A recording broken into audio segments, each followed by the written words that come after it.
Hello everyone, and welcome back to another episode of Point of Insanity Game Studios Geekery in General podcast. I am Al, and I just have a couple quick announcements before we begin with the show today. First, like I said, I do apologize that I haven't really been keeping up as much with the podcast. Just been really busy with writing and editing. If you've been following my developers blog, you know that I've been writing a game that is going to draw inspiration from urban legends and creepypasta. I have officially changed the name from Scary Spaghetti to Strange Things Afoot. And I do have a second demo adventure on my store on drivethrurpg.com. It's called The Yellow Maze. I personally like this one a little better than the first one I made because it's not quite as linear. So I've ran it a couple of times at conventions and actually had a lot of fun with it. So check that out if you are interested in learning more about the game I'm developing. Also, probably early next year, there are going to be some changes to how I'm doing things with Point of Insanity Game Studio, and that'll affect both the writing and game design aspect as well as podcasting, but not going to get into that right now because, like I said, still a little too early, so stay tuned for that. Also, I am recording this on November 21st. Next week, speaking of my store on drivethrurpg.com, I will be doing a sale because, of course, it's Black Friday, so there's going to be lots of sales and deals going on that website. So many of your favorite game designers who sell through that platform will no doubt have some deals. So check that out, and hopefully you'll stop by Point of Insanity Game Studios store and check that out as well. And finally, before I get to today's topic, I also just want to give a shout out to the people who have liked the Point of Insanity Network Facebook page over the last few days. Again, I actually had a lot of people like the page. It might not seem like you're doing much, just clicking that like button, but I do appreciate it. So again, for all of you who've recently liked Point of Insanity Game Studios, or rather the Point of Insanity Network page on Facebook, thank you. I appreciate that. But on to today's topic. Going to be continuing my look at weapons from myth and legend. Today we're going to be taking a look at some weapons from West Africa. Now, this is definitely a topic I could revisit somewhere else down the line. While I was doing research, unfortunately, I wasn't able to find a lot of information about weapons and mythology and folklore of Africa. I mean, there's a lot out there, so it's not like I couldn't find it. It was just hard for me to find the material that I could use for this podcast episode in the limited amount of time I've had in the last couple months to research podcast topics. And I mean, really, even when you look at Africa as a whole, this is not the kind of place that I could easily cover in one episode, because Africa's a big place and it has a long, ancient history with lots of people, societies, civilizations, and empires that have risen and fallen over the years. So again, I really couldn't cover all of that in, one episode. And like I said, it's just because there's so much information about Africa out there, I really didn't have as much time to sort through everything I could find. But I do have 3 weapons I'd like to talk about today. So I hope you'll find this information useful, or at least interesting, because Africa is one of those places that really hasn't been touched upon in Dungeons and Dragons. The only time I ever remember seeing an official TSR type product that tried to tackle Africa, I remember in Dragon Magazine, there was, I think Dragon Magazine was owned by TSR at the time, but I remember there was an article called Real Warriors Ride Elephants.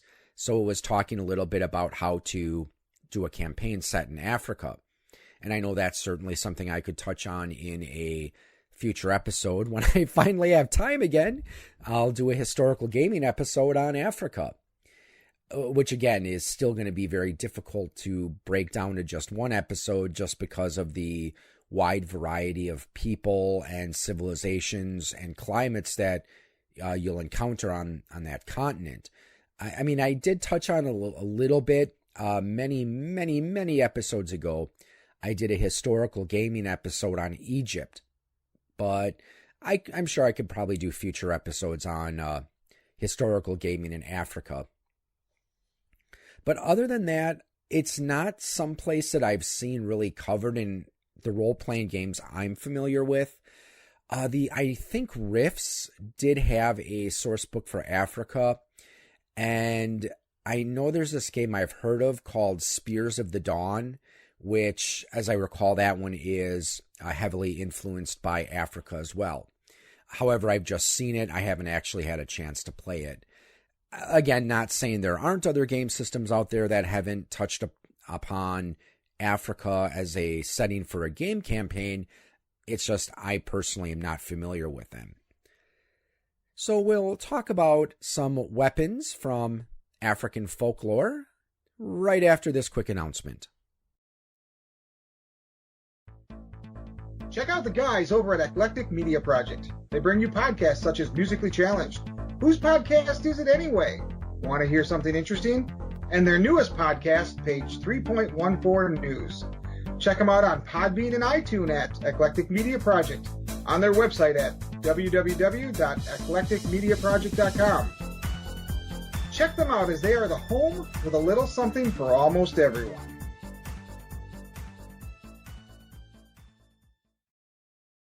And we're back. Now, the first two stories I'm going to tell both come from Mali. And if you've been listening to my series on legendary weapons, you probably remember I've talked about the Childcraft book, Myth and Legends. I had this book as a kid and actually still do have it. And I'd have to say back in the day, that Childcraft book actually got probably just as much use as some of my old Dungeons and Dragons books did. Now, before we get into the actual stories, just going to talk a little bit about the people who told these stories. They were a people that were called griots.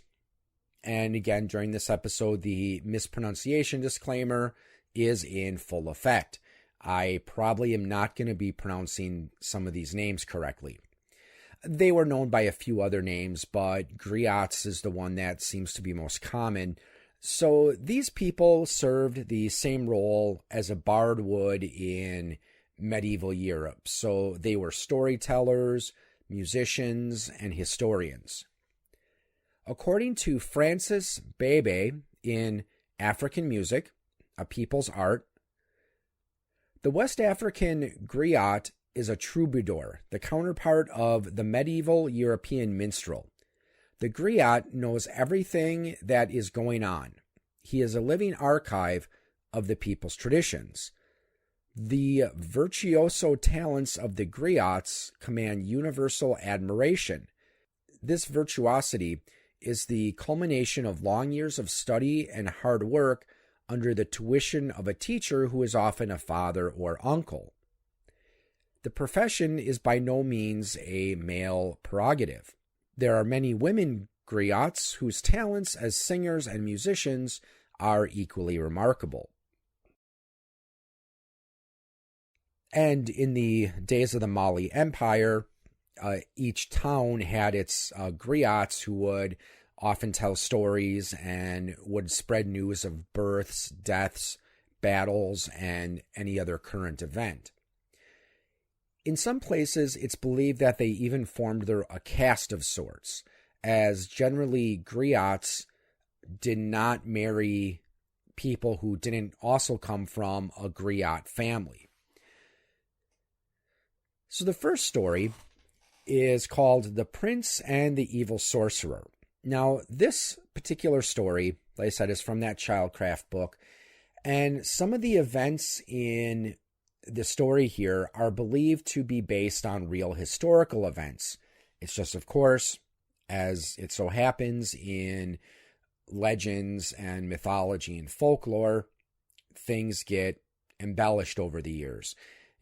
One storyteller might change some details, or another one might add supernatural elements to make the story more interesting or more exciting.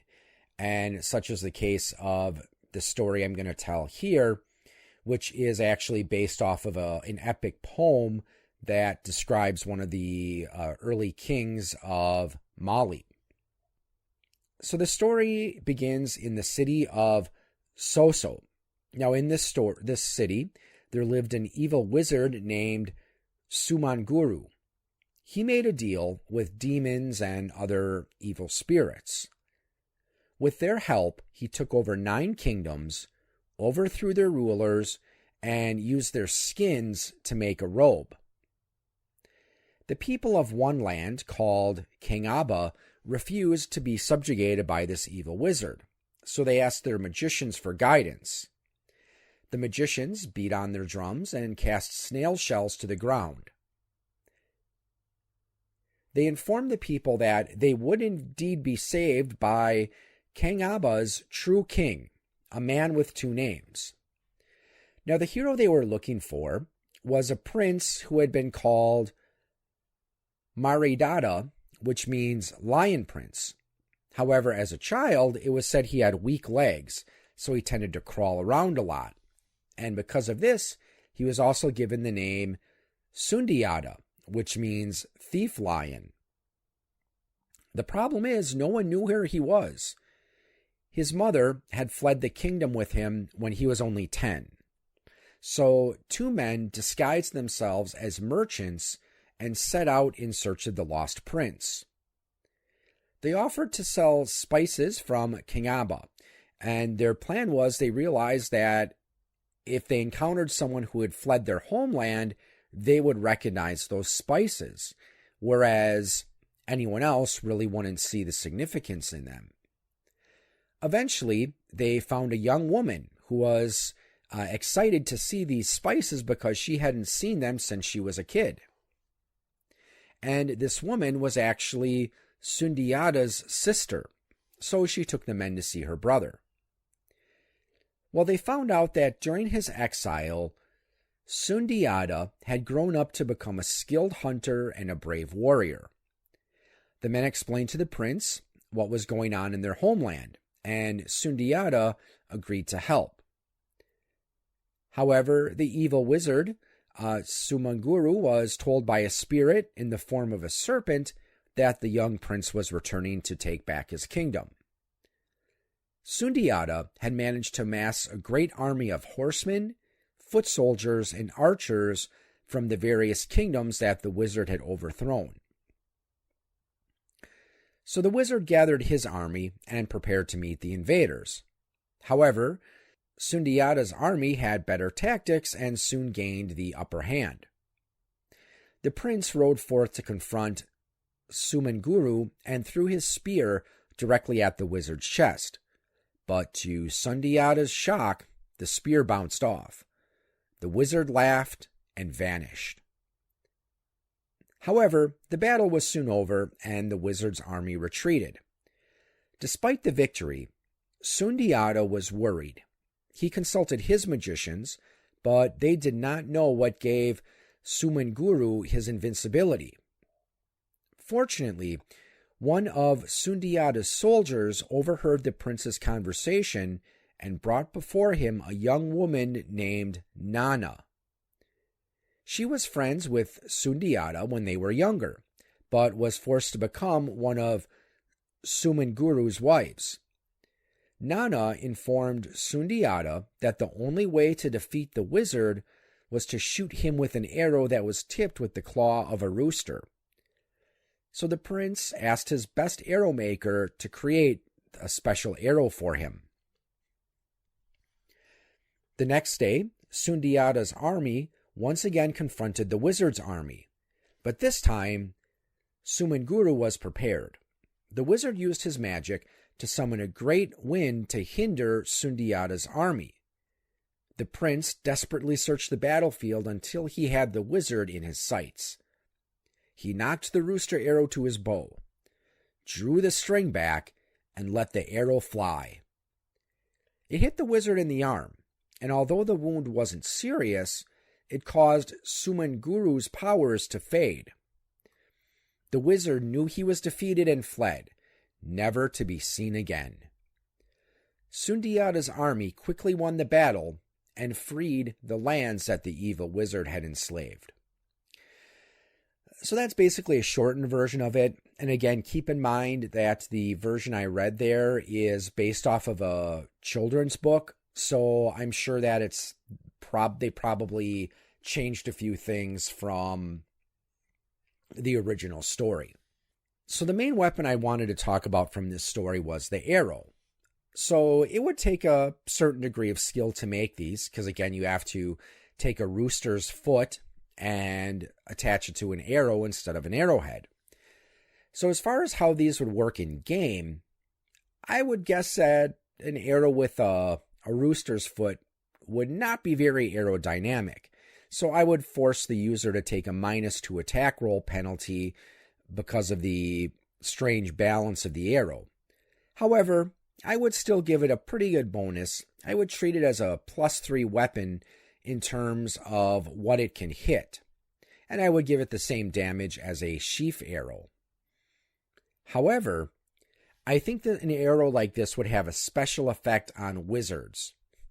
I would say that if a wizard gets hit with one of these arrows, he would have to make the appropriate saving throw or lose his magic using abilities for 24 hours. Now again, in the story, it's implied that the arrow took away Sumenguru's powers forever. I don't know if I'd really do that in a D&D campaign.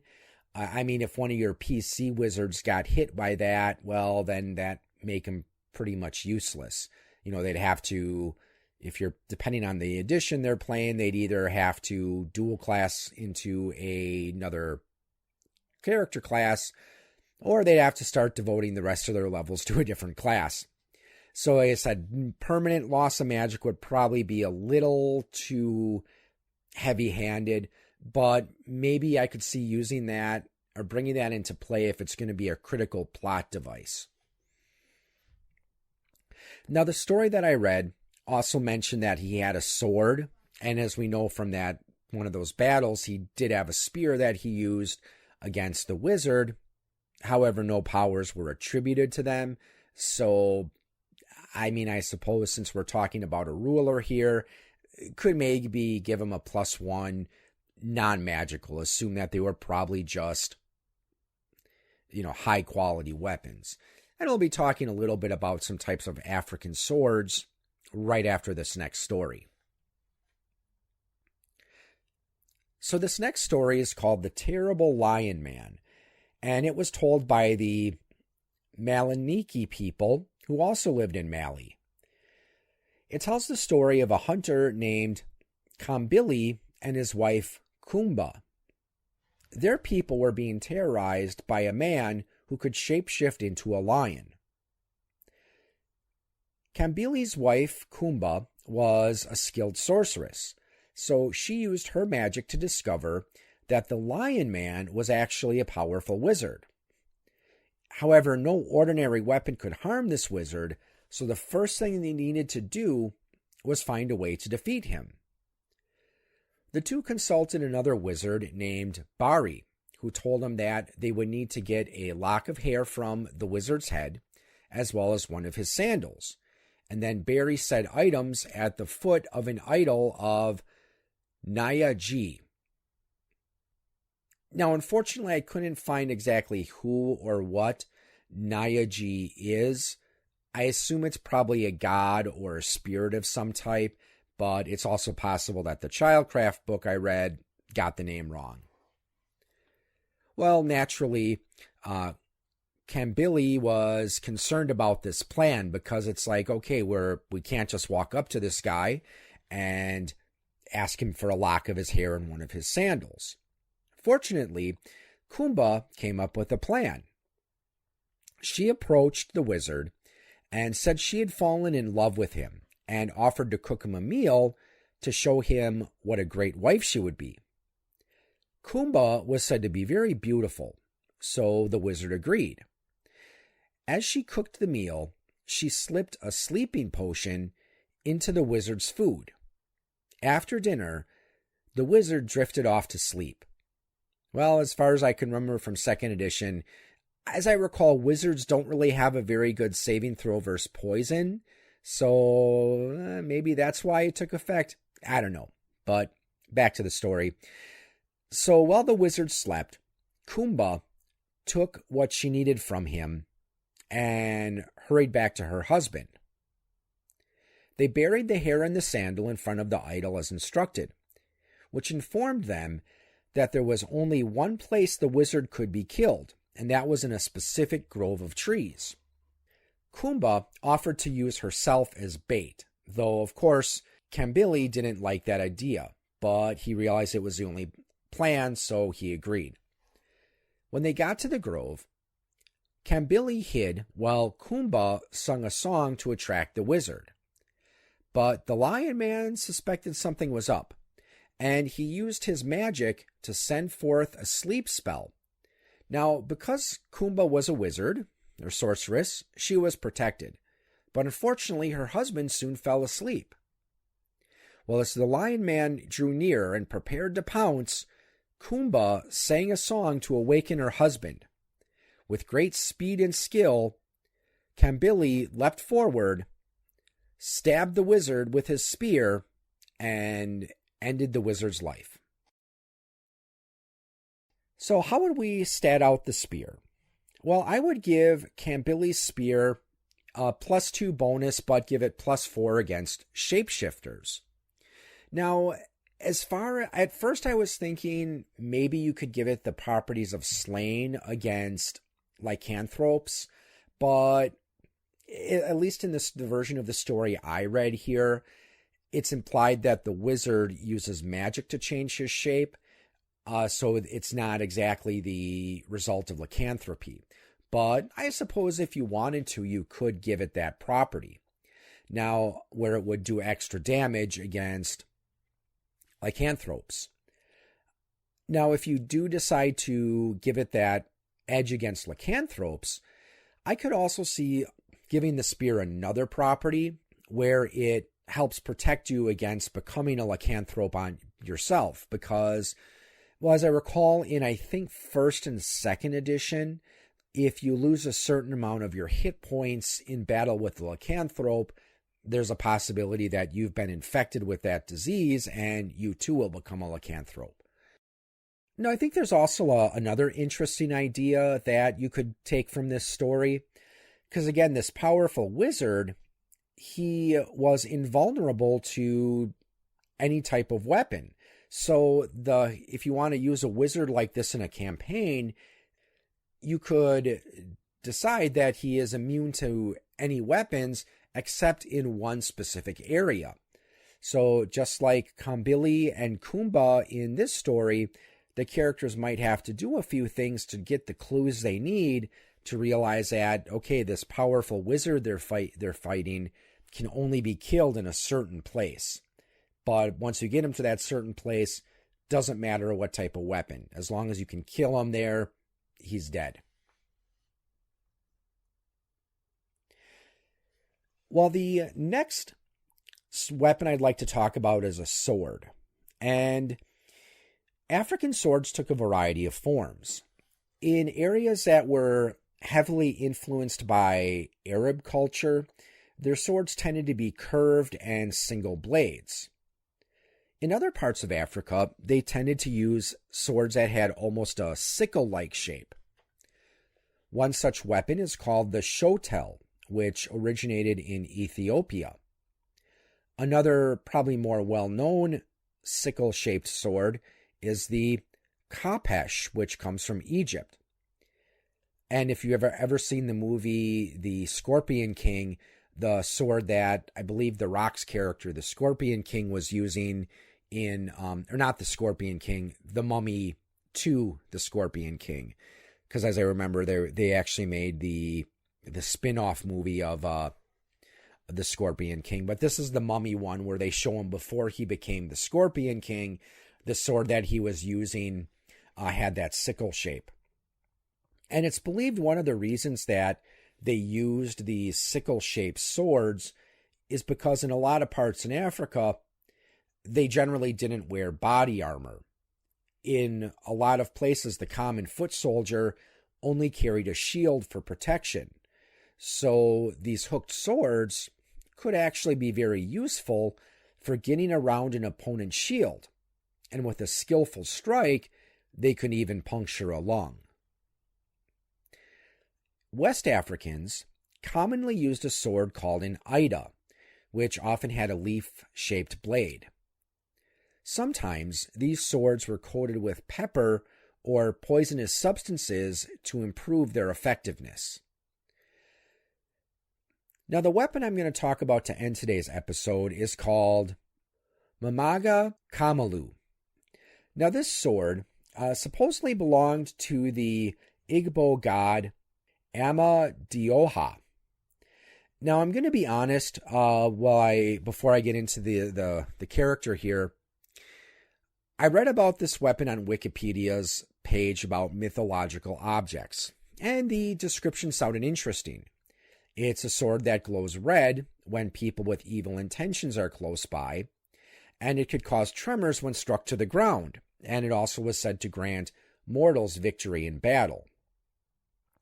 I did several searches trying to find more information about this sword, like as if there was a story to go with it, but all I found was the same description on several discussion forums and a reference in an anime series. So, I mean, it's quite possible that information may be something where someone confused something from a Japanese anime series to be based on an actual legend. But it could also be based on a real story. It's just I wasn't able to find it. So I just wanted to mention that. But I still think there's some interesting things we could do with this sword. So as far as the god that it's associated with, he is the god of the Igbo people, and they came from Nigeria. He was primarily a storm god and a god of justice. It was said he would punish the guilty by striking them down with lightning or sending a swarm of bees after them. There are a couple of phrases associated with him.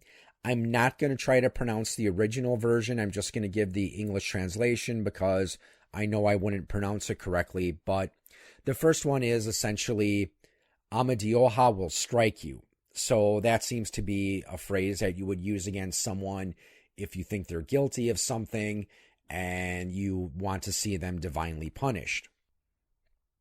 The other one translates something to, my God, please see. If it is true that I did this thing, let Amadioha strike me. So this might be a response if someone accused you of doing some sort of crime or wrongdoing. You might say this phrase, kind of like how some people say, may God strike me down.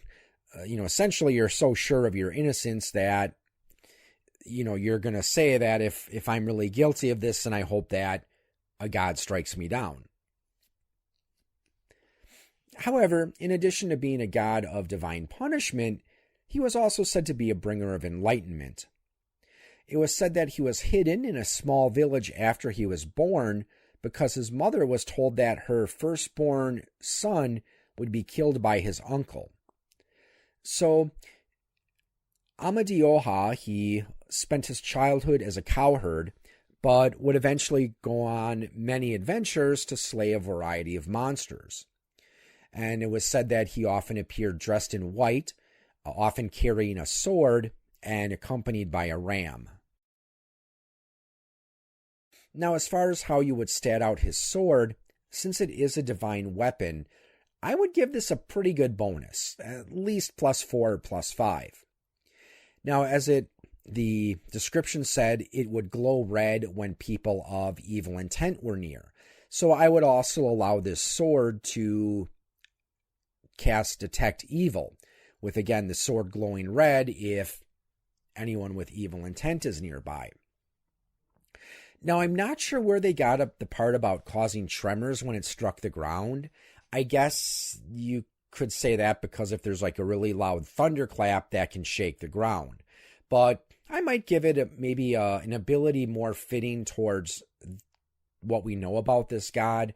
Maybe like call lightning or lightning bolt once a day. And since it was said he would sometimes punish the guilty by sending a swarm of bees after them, I could also see giving it the ability to cast Insect Swarm. Though if it was in the god's hands, then you could do Creeping Doom. But just for a normal mortal, I would probably just limit it to Lightning Bolt and Insect Swarm. Maybe once a day, either or. So you could either do once a day each, or if you want to be a bit more, if you don't want to make the weapon too overpowered, then you could decide that it could do one or the other once a day. Well, there you have it. Some weapons from West African folklore and legend. So I hope you enjoyed the show, and hopefully you found this information interesting. So with that said, I'd like to thank you for tuning in, and have a good evening, or morning, or afternoon, whatever it is, wherever you are, and happy gaming. You have been listening to a program from the Point of Insanity Network. Visit us at poigamestudio.podbean.com for more shows. Follow us on Facebook, and follow us on Twitter at POI Game Studio.